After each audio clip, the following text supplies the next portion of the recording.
Hey, this is Tatiana Wilkins, and this is Crash Course Chemistry.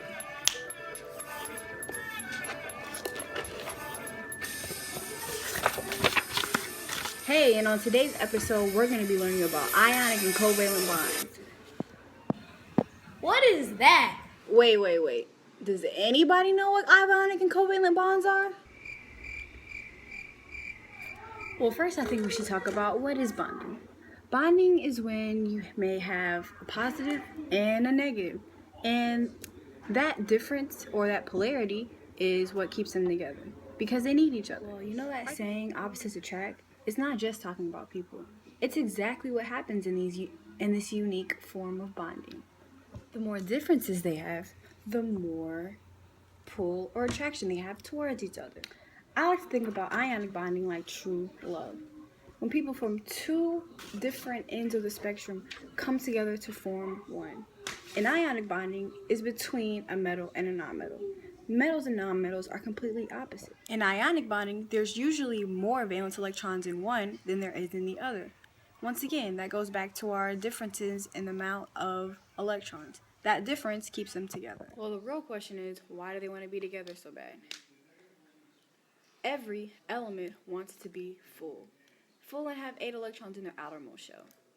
Because a full atom is a happy atom. So when we're looking at the ionic bond, we're going to first look at the amount of valence electron each has. So if we take sodium, which is a metal, sodium only has 1 valence electron. However, if we look at chlorine, which has 7 valence electrons, 1, 2, 3, 4, 5, 6, 7, we can obviously see they are going to need a different amount to be full. Chlorine only needs 1 more valence electron to be full. So what sodium is going to do is give the 1 electron it has to chlorine. So if we're looking at the sodium and the chlorine bond, we're seeing that the sodium lost 1 electron. So when you lose is represented by a plus sign, and the chlorine gained 1 electron. So when you gain, it's represented by a spectrum sign, positive and negative. Okay, now let's talk about covalent bonding. In covalent bonding, there's a sharing of electrons between atoms. The relationship isn't as close, but there is definitely still an attraction. The attraction isn't as strong as ionic bonds, though, because, if you think about it, how close can you be if you're sharing the same person or the same electrons? That's not to say there isn't any attraction. There is an attraction, but it won't be as strong as an ionic bond. So first we're going to look at hydrogen, oxygen, and hydrogen. If we were going to combine these into one covalent bond, what are we going to do first? Look at the valence electrons. So oxygen has 1, 2, 3, 4, 5, 6 valence electrons. Hydrogen only has 1.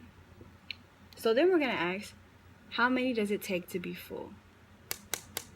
Oxygen needs 8. Hydrogen only needs 2. So like I said, hydrogen needs 2 valence electrons to be full. Oxygen needs 8 and hydrogen needs 2. So what I did here is represented the sharing of electrons. So when these two elements share the electrons, this means that hydrogen gets that 1 oxygen and oxygen gets that 1 hydrogen. So if I do the same thing over here and share these two, this means hydrogen now has 2 electrons, and it needs 2 to be full, and oxygen now has 1, 2, 3, 4, 5, 6, 7, 8 electrons. And now everybody's full and happy with their shared electrons.